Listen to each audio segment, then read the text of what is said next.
me lajmet qendrore në Tribuna Channel. Me ju sonte Genc Malushaj.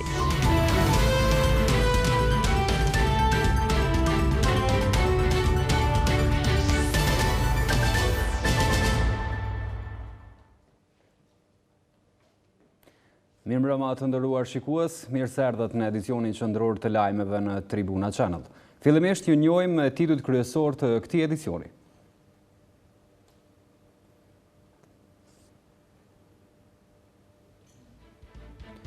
Shteti para kompromiseve të reja përjashtohet mundësia që krijimi i ushtrisë të kurzohet me Asociacionin e Komunave Serbe.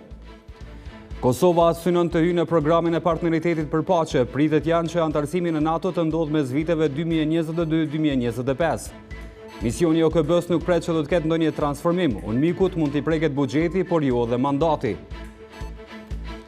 Partitë popullore evropianes flasin për LDK-n, incidentet brenda partijakes merren parasysh nga ky mekanizëm. Presidentët e Ballkanit Perëndimor janë takuar për 2 ditë me radhë në Sarajevo në kuadër të samitit të Brdo-Brionit. Në samit u diskutua për avancimin e bashkëpunimit rajonal, përkundër sfidave që i ka rajoni si refugjatët, radikalizmi e ekstremizmi, si dhe lodhja e Bashkimit Evropian me zgjerimin. Në të gjitha çështjet, ata ishin të një fjale.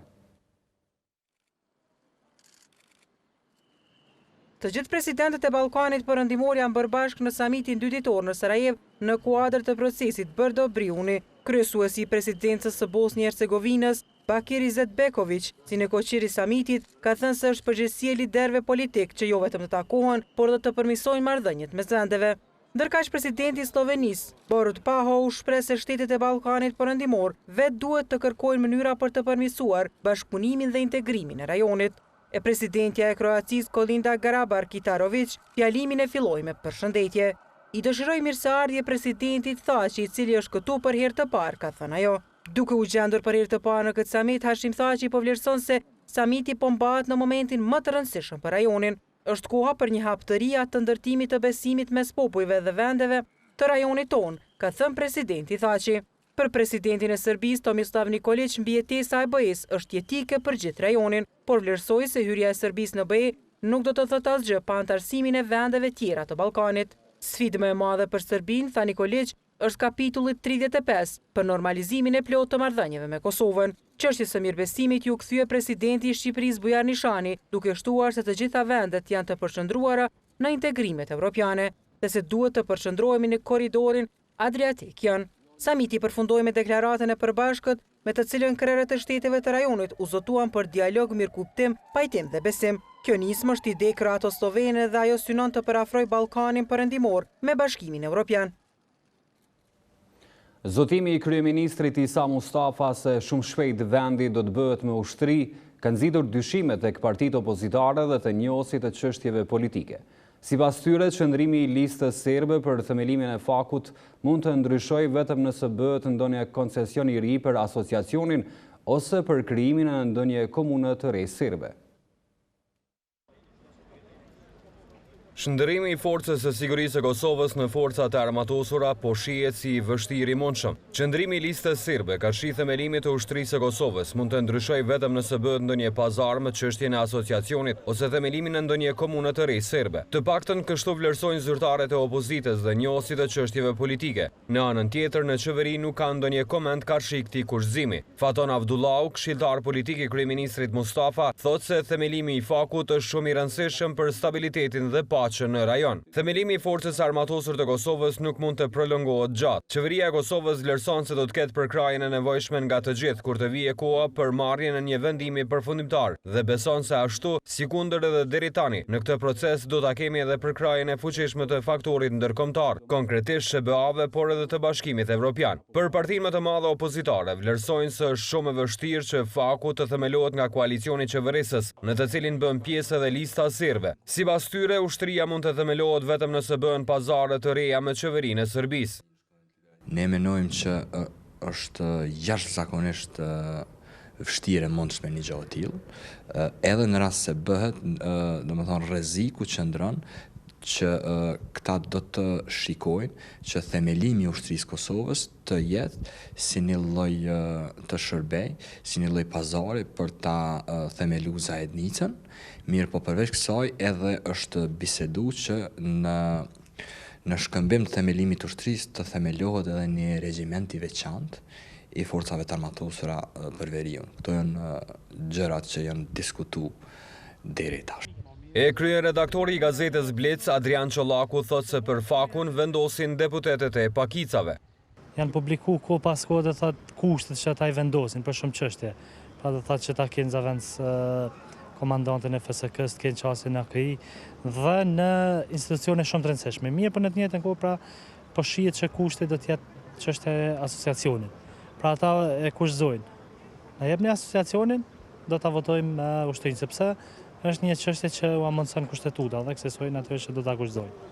Edhe kreu i nismës për Kosovën Fatmir Limaj në protestën e 14 majit ka paralajmëruar se qeveria do të tentojë ta bindë listën serbe për të votuar themelimin e ushtrisë në këmbim të themelimit të asociacionit. Kosova ndërkohë po përgatitet që të jetë pjesë e programit të partneritetit për paqe në kuadër të NATO-s. Për këtë çështje duhet të themelohet ushtria vlerësoj njës të rrethanave të sigurisë në vend. Sipas tyre, Kosova mund të jetë pjesë e NATO-s e veç ndërmjet viteve 2022-2025.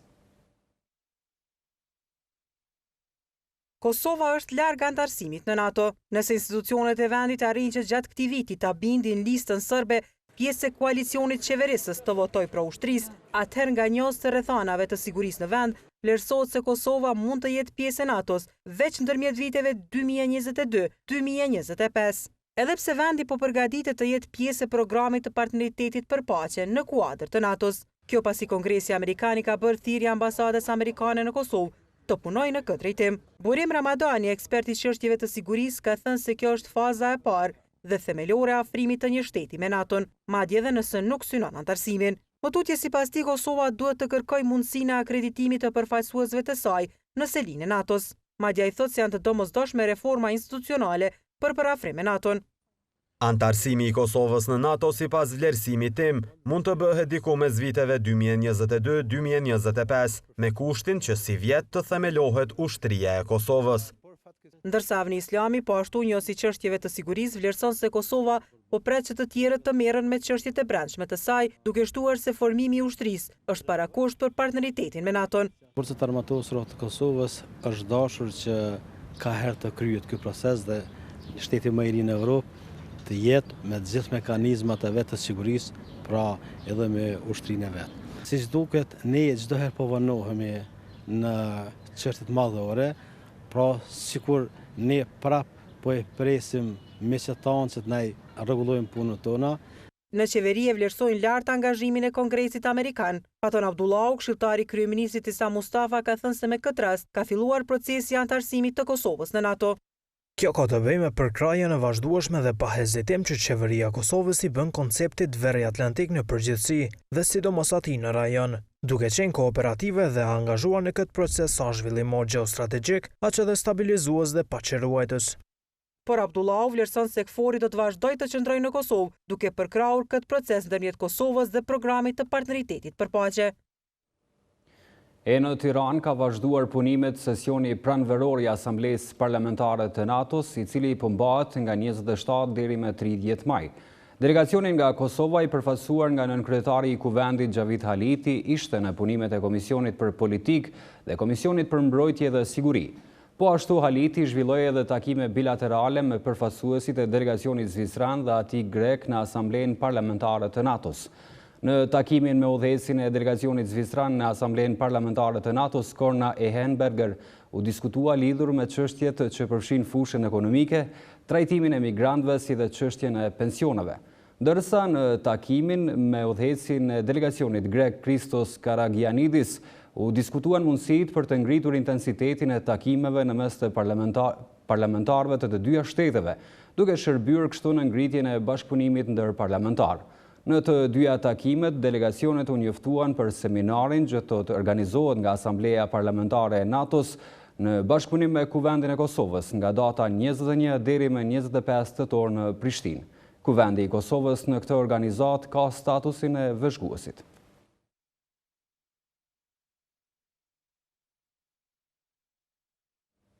Për buxhetin dhe numrin e stafit që do të shërbejë në kuadër të UNMIK-ut në Kosovë do të vendoset gjatë muajit të ardhshëm.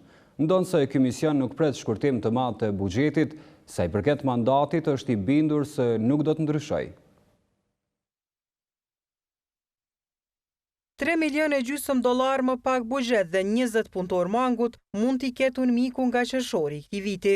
Në projekt buxhetin për periudhën 1 vjeçare për këtë mision janë planifikuar $36.5 milion, por vendimi përfundimtar do të merret në Komitetin e Asamblesë së Përgjithshme të Kombeve të Bashkuara muajin e ardhshëm. UNMIK në Kosovë aktualisht ka 388 punëtor, duke përfshirë 372 civil dhe 16 oficer të uniformuar, 8 policë, 8 ushtar. Edhe përkundër këtyre paralajmërimeve, UNMIK në Kosovë nuk pret shkurtime të konsiderueshme në buxhet.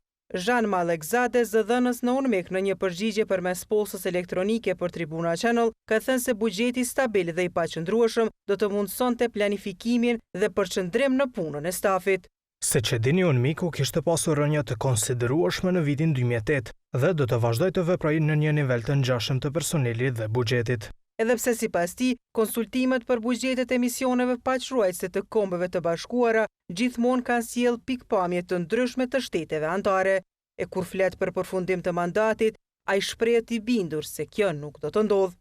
Sa i përket pyetjes suaj në lidhje me pozicionin e Kombeve të Bashkuara, ne duam t'ju informojmë se Këshilli i Sigurimit vendos për UNMIK-un dhe nuk ka paraparë ndonjë ndryshim në mandatin e tij. Përderisa zyrtarë vendore kanë cilësuar se misioni i Kombeve të Bashkuara në Kosovë duhet të përfundojë mandatin, duke konsideruar atë panevojshëm, në Serbi UNMIK-un e shohin si partnerin më të rëndësishëm dhe kërkojnë që atij t'i vazhdohet mandati. Ndrojmë temë të informacionit. Mediat kanë ndikuar që të krijohet imazh negativ për Kosovën. Kështu ka vlerësuar ambasadoria gjermane në Kosovë në shoqëri të disa investitorëve gjerman pas takimit me ministrin e punës Arban Abrashi. Ata paralajmëruan hapjen e 2 fabrikave të reja. Vetëm njëra prej tyre pritet të punësojë deri në 800 persona. Ambasadorja e Gjermanisë në Kosovë, Angelika Vjec, thotë se Kosovës i duhet imazh pozitiv dhe janë mediat ato që po shpërfaqin një imazh negativ për vendin, duke plasuar vetëm lajme negative. Mediat e juaja dhe ato ndërkombëtare shfaqin pamje të gazit lotësjellës në parlament, koktej Molotovit në rrugë dhe kjo fiksohet. Prandaj Kosovës i nevojitet imazh pozitiv në transmetues për të ndryshuar perceptimet e njerëzve. Kosova me të vërtetë ka reputacion të keq në vendin tim. Merrni shembuj pozitiv, ka shumë storje suksesi në Kosovë, edhe në media kemi gjëra negative. Këto komente ajo i ka bërë në një konferencë për media me ministrin e punës dhe mirëqenies sociale Arban Abrashi, në të cilën u bë ditur për hapjen e 2 fabrikave të reja dhe që vetëm njëra prej tyre pritet të punësojë deri në 800 punëtor. Sipas ambasadorës Vjec, zbatimi i MSA-s është një garanci për zhvillime pozitive në muajt e ardhshëm në aspektin ekonomik. Lajmi i mirë që Kosova të fillojë me MSA-n dhe më pas me rekomandim pozitiv për liberalizimin e vizave, po ashtu në futboll, UEFA dhe FIFA. Ministri Abrashi, pas takimit me disa investitorë gjerman, paralajmëroi se e gjithë java e ardhshme lidhet me mundësinë e investimeve gjermane në Kosovë, duke e cilësuar si java gjermane. Po flasim për një vetëm në këtë fabrikë të përpunimit të perimeve, deri realisht mbi 500 deri 800 punëtorë. Fabrika cilën do të apurojmë gjatë javës, gjithashtu ka një numër prej 10 punëtorë dhe do të eksportojë Gjermanisë. Investitori i fabrikës që do të punësojë deri në 800 persona e që kryesisht janë inkurajuar gradhe të papunë të lajmëruar në zyra të punësimit, tha se është domosdoshme që të punohet në kualitet. Para 8 vjetëve kur hapa një biznes në Kosovë, partneri im Gjermani biznesit më tha ai çmendur të shkosh në Kosovë. Tani në këtë kohë është nevoja për të krijuar kualitetin më të mirë të edukimit nga Evropa dhe Gjermania në Kosovë. Një numër i këtyre të punësuarve do të ndjekin edhe trajnime në Gjermani, ndërkohë që nga ministri ju paralajmërua se trajnime do të ketë edhe për ngritje të kapaciteteve nga investitorë të tjerë. Edhe konferenca Diaspora, investimet dhe punësimi që do të mbahet më 30 maj pritet të mbledh për herë të parë në Kosovë një numër rekord të investitorëve ndërkombëtarë vendës. Janë mbi 100 investitorë nga shtetet gjermanofolse si Gjermania, Zvicra e Austria dhe mbi 100 biznese vendore para të cilëve institucionet qendrore e lokale të Kosovës do të prezantojnë projekte konkrete të investimeve. Ndërsa më 31 maj në kuadër të këtij organizimi, kompanin nga vendi dhe 3 shtetet gjermanofolse do të mbajnë edhe panairin e punës, për cilin tashmë janë paralajmëruar se do të ketë mbi 900 vende të lira. Pas prezantimit të projekteve për investime, në konferencë do të debatohet edhe për mundësitë që ofron legjislatura e re në Gjermani, si shans reale e punësimit të qytetarëve të Kosovës në këtë shtet. Partitë popullore evropiane nuk komentojnë çështjet e brendshme të një partie. Kështu kanë vepruar edhe në rastin e incidentit të LDK-s me Donika Gërvallën. Në storjen në vazhdim mund të mësoni përgjigjen që Partitë Popullore Evropiane e kanë dhënë për Tribuna Channel. Partitë Popullore Evropiane, pjesës e cilës është Lidhja Demokratike e Kosovës, nuk kanë dashur të deklarohen për largimin zvarr të kryetarës së degës së LDK-s në Gjermani, Donika Gërvalla. Menjëherë pas kësaj ngjarje, Tribuna Channel ka dashur të marrë një çndrim nga zyra e sekretarit të përgjithshëm, Antonio Lopez Itsuris, i menjëhershëm ka qenë reagimi një zyrtari për informim, i cili ka siguruar televizionin se shumë shpejt do të kthejë një përgjigje. Në emailin drejtuar Partive Popullore Evropiane ka qenë bashkangjitur edhe linku se ku mund të shihet ajo që i ka ndodhur Gërvallës dhe pretendimet e LDK-s. Pas më shumë se një jave, Partitë Popullore Evropiane, përkatësisht zyrtarja për informim, Ekaterina Kasin, thotë se referuar pyetjeve të parashtruara, Partitë Popullore Evropiane nuk komentojnë çështjet e brendshme të një partie. As konventa e djeshme e punës e Lidhjes Demokratike të Kosovës nuk ka kaluar pa tensione, sikurse mbledhja e Këshillit të Përgjithshëm të kësaj partie javën e kaluar. Shkas për tensione u bë mohimi që në këtë konvent të marrë pjesë Donika Gërvalla dhe Shefqet Dibrani, të cilët janë pjesë në degët e LDK-s në diaspor. Kundër sjelljes ndaj Gërvallës e Dibranit u deklaruan Fatmir Sejdiu dhe Vjosa Osmani. Sipas liderit të LDK-s Isa Mustafa, një herët kryeministër i vendit, Donika Gërvalla nuk është kryetare e LDK-s në Gjermani, pasi që kur është mbajtur kuvendit zgjedhor atëherë, ka pasur parregullsi dhe është vendosur të përsëriten votimet në disa degë. Kryesuesi i Komisionit Shtetëror për shënimin e vijës kufitare ndërmjet Kosovës dhe Malit të Zi, Murat Meja, të martën do t'i duhet të flasë për demokracionin përpara anëtarëve të Komisionit Parlamentar për Integrime Evropiane. Kjo bëhet e ditur nga agenda e Kuvendit të Kosovës për mbledhjen e radhës të këtij komisioni të datës 31 maj. Ditë më parë, nën kryetari i Kuvendit të Kosovës Xhavit Haliti i PDK-s kishte kërkuar që Komisioni Qeveritar për demarkacionin të paraqitet në Komisionin për Integrime Evropiane pare se marrëveshja të shkojnë në Kuvend të Kosovës për ratifikim. Meha nuk është ndarë mirë në Kuvend herën e fundit kur ka raportuar në Komisionin për Punë të Jashtme për shkak se lideri i AK-s Ramush Haradinaj ja pati përplasur hartat për fytyre. Punëtorët e ish gazetës Rilindja kërkojnë nga qeveria dhe AKP-ja që të kompensohet 20% i cili u takon. Kjo për shkak se nga viti 2002, kjo gazet pushoi se vepruari për shkak të një vendimi të njëanshëm të administratës së UNMIK-ut, i cili nxorri punonësit në rrugë. Në AKP thonë se janë në pritje të qeverisë që të kryet pagesa në mënyrë që këto mjetet u shpërndahen atyre që u takojnë. Janë 188 punëtorë të ish gazetës Rilindja të cilët po presin nga qeveria dhe AKP-ja që të realizojnë të drejtën e tyre, të marrin 20% që u takon. Kjo për shkak se nga viti 2002 kjo gazet pushon se vepruari për shkak të një vendimi të njëanshëm të administratës së UNMIK-ut, i cili nxorri punonjësit në rrugë. Zeqir Bekolli, drejtori i gazetës Rilindja, thotë se kërkesë e tyre është shpërndarja 20% për pronën në Prishtinë dhe Tiranë, pasi sipas tij në Tiranë janë 2 objekte të cilat i përkasin Rilindjes. Zgjidhje kjo që sipas Bekollit do duhet bëj me një koordinim të dyja qeverive. Kërkesa jonë tash për tash është realizimi i 20% për pronën në Prishtinë, por edhe për pronën në Tiranë. Sepse edhe në Tiranë, gazeta Rilindja i ka 2 objekte atje. E kryetari i sindikatës së gazetës Rilindja Besim Kajtazi thotë se qeveria duhet të bëjë zgjidhje dhe t'ua jap kontributin që u takon. Ai përmend një fakt interesant, thotë se që nga mbyllja e gazetës kanë qenë afër 300 punëtor, kurse tash kanë mbetur 188, numri i tyre po zvoglohet, disa kanë vdekur e disa janë pensionuar, por të cilëve nuk u takon 20%. Ai thotë se nëse zvarritet ky proces, askush s'do të mund ta gëzojë të drejtën e tij. Me kohë njerëz po vdesin, një pjesë e tyre kanë dalë në pension, një pjesë po vdesin, por që nëse vazhdon një zvarritje e tillë, nuk di sa vetë mund ta gëzojnë atë drejt, që ta gëzojnë që ta morën 20%. Zëdhënësi i Agjencisë Kosovare të Privatizimit Ylli Kaloshi thotë se vlerësimi është bërë, por janë në pritje të qeverisë që të kryet pagesa në mënyrë që këto mjetet u shpërndahen atyre që u takojnë. Për hapësirën ndërtesën e cila është duke u shfrytëzuar nga ana e qeverisë, është marrë vendimi përfundimtar nga ana e qeverisë për shpronësim për interes publik. Vlerësimi është bërë, ndërsa ka mbetur të bëhet edhe pagesa dhe pranim dorëzimi i objektit. Tribuna Channel ka kontaktuar edhe me zëdhënësin e qeverisë së Kosovës Arban Abrashi, por ai ka thënë se kjo është kompetence e AKP-s dhe ata duhet kontaktuar në lidhje me këtë çështje. Ndërtesa e Rilindjes që prej vitit 2008 është shndërruar në objekt qeveritar. Në mbledhjen e qeverisë të mbajtur më 27 shkurt të vitit 2008, u mor vendim që ky objekt të shndërrohej në objekt qeveritar.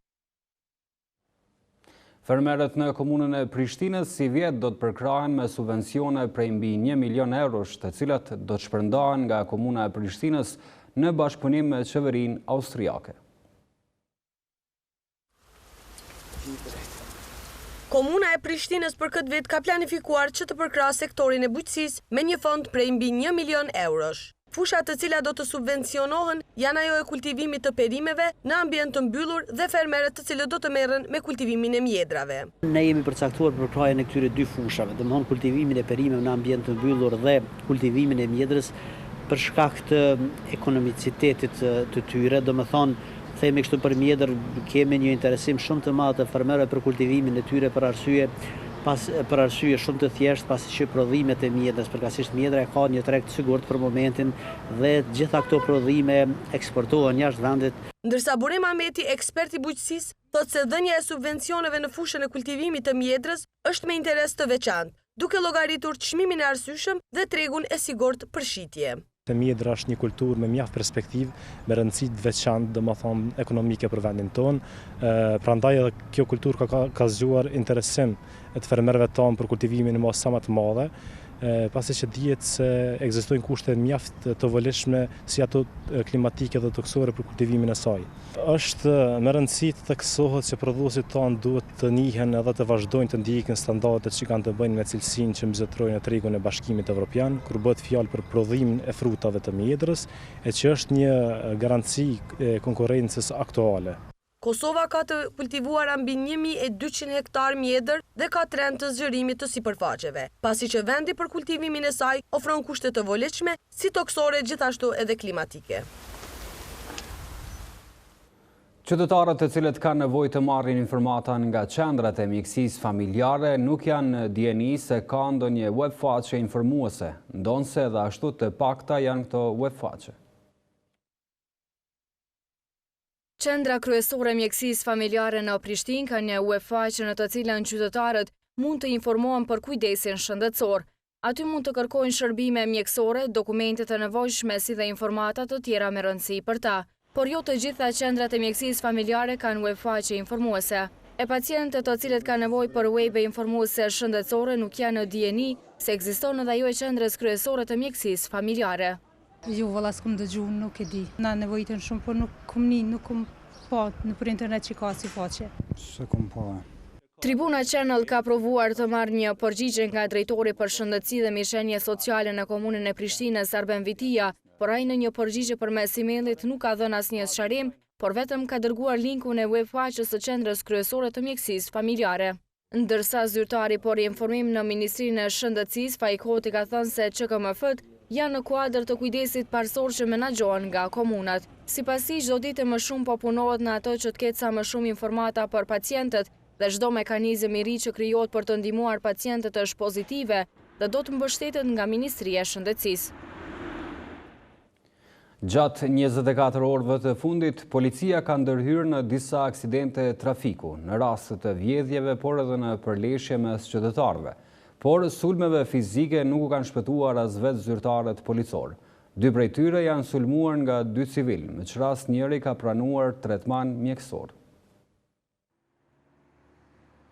Në Prizren një ditë më herët, 2 vetura janë përfshirë në një aksident trafiku si pasojë e mospërshtatjes së shpejtësisë së lëvizjes me kushtet e rrugës dhe mos respektimit të përparësisë së kalimit. Të përfshirë në këtë aksident kanë qenë 9 persona, të cilët kanë pësuar lëndime trupore. Aksidentet nuk kanë munguar as në kryeqytet, pasi 2 vetura janë përfshirë nga zjarri i cili ka ardhur si pasojë e një defekti të njërës nga veturat. Por në këtë rast, përveç dëmeve materiale, nuk ka pasur të lënduar. Ndërsa në viti, 2 persona janë arrestuar si pasojë e mosmarrveshjes në trafik, ku 2 të dyshuarit kanë sulmuar fizikisht një person i cili pas plagëve të marra ka pranuar tretman mjekësor. Arrestime ka pasur edhe në rajonin e Ferizajt. Atje raportohet se si pasojë e një mosmarrveshje ka ardhur deri tek përleshja fizike në mes 2 familjeve, me që rast kanë pësuar lëndime trupore 6 persona, të cilët janë dërguar për tretman mjekësor.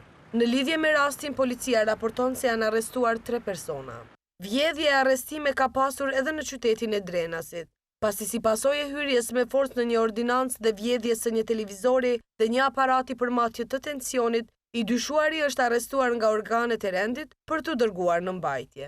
Të njëjtin fat kanë pasur edhe 2 persona në Vitomiric të Pejës, të cilët janë arrestuar në dyshimin për vrasje në tentativë, të cilët me urdhër të prokurorit janë dërguar në mbajtje. Sulmit fizik nuk i kanë shpëtuar as zyrtarët policor të vendit, pasi 2 persona civili kanë sulmuar 2 pjesëtar të policisë së Kosovës, ku njëri prej tyre ka pranuar tretman mjekësor pas lëndimeve të marra, ndërsa të dyshuarit janë dërguar në mbajtje. Policia e Kosovës raporton se gjatë 24 orëve të fundit, qytetarët e vendit janë përfshirë në 56 aksidente, e që për fat mirë asnjëri prej tyre nuk ka përfunduar me fatalitet. Sipas policisë, brenda ditës janë shqiptuar 764 tiketa trafiku. Në vazhdim bloku me lajme ndërkombëtare.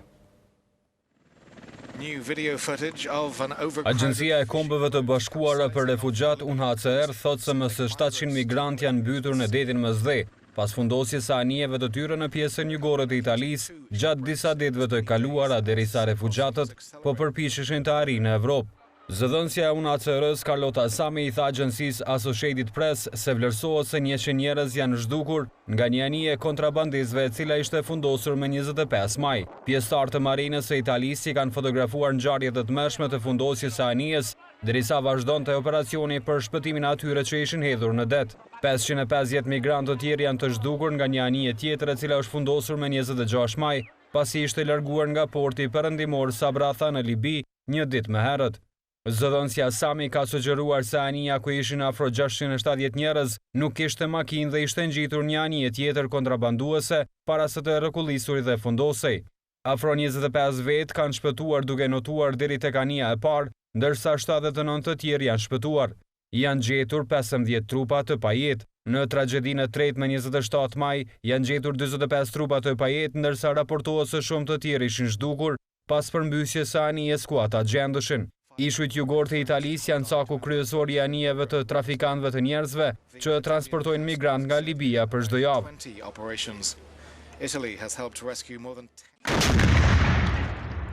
Ushtria e Ukrainës thotë se luftimet ndërmjet forcave qeveritare dhe separatistëve të mbështetur nga Rusia në pjesën lindore të Ukrainës kanë shënuar për shkallëzim. Ushtria ka njoftuar sot se 5 pjesëtarë të saj janë vrarë dhe 4 të tjerë janë plagosur gjatë përleshjeve të reja me separatistët në rajonin Donbas. Për fat të keq, gjatë 24 orëve, 5 ushtarë ukrainas janë vrarë dhe 4 të tjerë janë plagosur, u tha gazetarëve një zëdhënës ushtarak. Luftëtarët e mbështetur nga Rusia e kanë akuzuar ushtrinë se i kanë ndërmarrë 10 rasunme gjatë ditëve të fundit. Të dy palët e akuzojnë njëra tjetrën për mos respektim të armë pushimit. Forcat kundër terroriste të qeverisë së Irakut janë vendosur në periferitë e qytetit Fallujah për të parën herë prej 22 majit, kur ka filluar operacioni për rrimarrjen e kontrollit nga militantët e Shtetit Islamik. Këto forca irakiane që janë më të stërvitura dhe njësia më e dëshmuar në luftë, këto pozicione i kanë marrë dje. Por nuk është të qartë se kur do të fillojë sulmi direkt për marrjen e Fallujahs, që është okupuar nga grupi ekstremist të Shtetit Islamik prej vitit 2014. Fallujah, që është afro 50 kilometra larg kryeqytetit Bagdad, është një nga 2 qytetet më të mëdha në Irak, që ende mbetet nën kontroll të militantëve të Shtetit Islamik. Qyteti tjetër është Mosuli. Ushtria amerikane ka njoftuar se 50.000 civil mbesin të bllokuar në qytet, dhe sa atyre nëpërmjet fletëve të hedhura është rekomanduar që të shmangen hapësirave ku janë luftëtarët të Shtetit Islamik, ndërsa në kulme të ndërtesave të tyre të vendosin fletë të bardha. Kemi arritur në fund të këtij edicioni informativ. Për më shumë informacione, vizitojeni webfaqen gazetatribuna.com. Ju faleminderit për vëmendjen tuaj, bashkë mirupafshim.